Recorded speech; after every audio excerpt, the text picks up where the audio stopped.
This is Christ speaking. When his disciples were asking him about, what is going to happen, what are the signs of his return, he says, but about that day, you see again, about that day or hour, no one knows, not even the angels in heaven, nor the Son, but only the Father.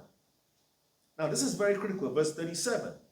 He says, as it was in the days of Noah, so it will be at the coming of the Son of Man.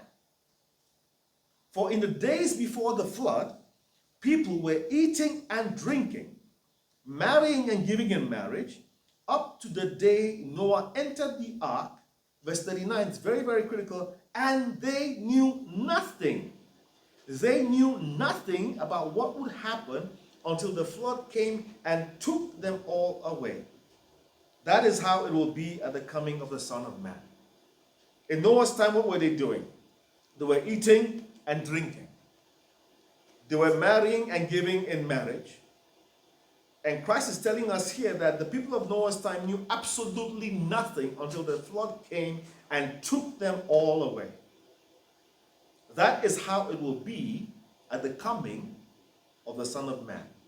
That is how it will be at the return of Jesus. Verse 40. 2 men will be in the field. One will be taken and the other left behind. 2 women will be grinding with a handmill. One will be taken and the other left behind. Therefore keep watch, because you do not know on what day your Lord will come. Keep watch, because you do not know on what day your Lord will come. In this passage, Christ is talking to us and telling us about his return. What he's saying in this passage is that people will be carrying on the normal business of life. They will be concerned about the normal business of life. They'll be going day to day, going to work, going to school, and completely absorbed in the things and the worries of this life and the concerns of this life, and they will be completely unprepared, completely oblivious, right to the very moment that Jesus is going to return. And he's giving us these words to prepare us. And that's why he says what? Keep watch. Even as we live, even as we exist, we need to keep watch. So Christ is saying that people will be unprepared. They'll be absorbed in the things of this life, right to the very moment that he will appear in the sky and return. Just as the people of Noah's time were carrying on with life and were completely unprepared until the flood came and took them all away.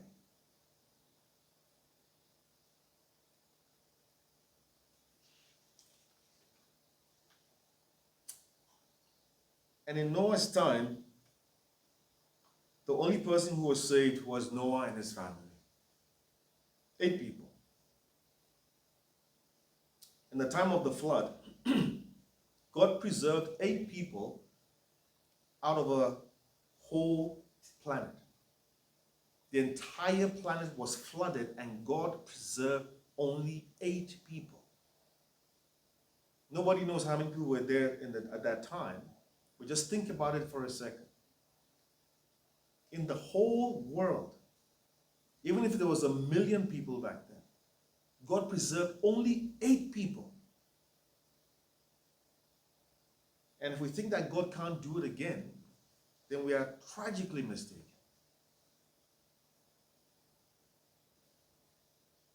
If we think that God will not do it again, we're mistaken. Because God is coming back for a remnant. A remnant means a tiny portion. A remnant means a tiny portion of people who are truly living for Jesus. If we think that God can't do it again, we are sadly and tragically mistaken.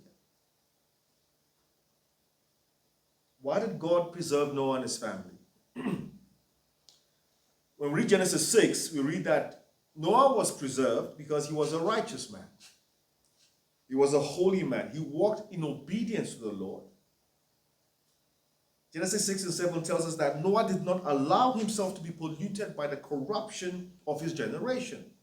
And very importantly, very importantly, Noah was prepared. He was prepared. He was preserved because he was righteous and he was obedient. God gave Noah an instruction, and Noah did not argue with God. He did not say to God, but God, where is the water? Where is the flood? God, where is the sign? There's no sign. There's nothing. Why should I build an ark? Not only was he righteous, he was obedient. And he built that ark in complete faith and obedience to the Lord, and he was preserved.